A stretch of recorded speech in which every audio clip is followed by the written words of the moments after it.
J'ai terminé une thèse de doctorat et donc du coup je suis docteur en histoire de l'ULB et de l'UDM. Je suis partie à Montréal puis je suis revenue. Et là, donc depuis janvier 2020, j'ai décidé de me lancer dans un parcours artistique.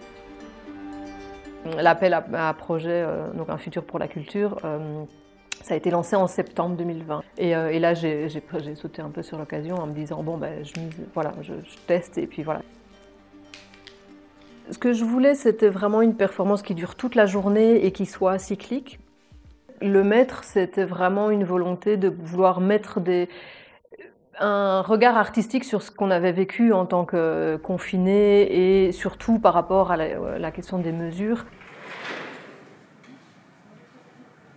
Il y a une première partie où c'est le côté voilà, le télétravail, de comment on est face voilà, sur sa chaise de bureau avec les écrans. Et donc du coup, j'ai joué avec des miroirs en disant voilà à quel point on était en fait, quand on est en télétravail, on est face à nous-mêmes.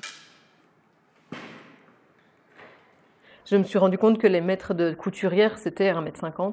Et donc, c'est la distance qu'on est obligé de garder. Et donc, du coup, je me dis, ah, ben alors, jouons avec les mètres.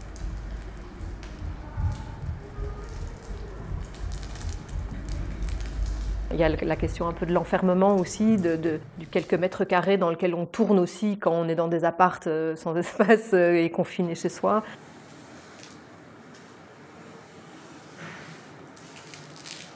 C'est parti dans la question de la robe, voilà, d'avoir une robe qui garde les distances.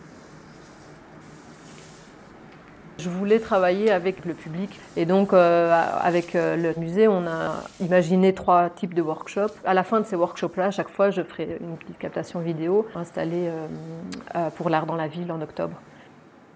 Quelque part, ça revient à mon travail d'historienne d'aller recueillir voilà, quelque part une archive du vécu. Je suis persuadée que c'est important de l'exprimer et pour pouvoir passer à autre chose en fait. Il me semble, mais c'est ma conviction.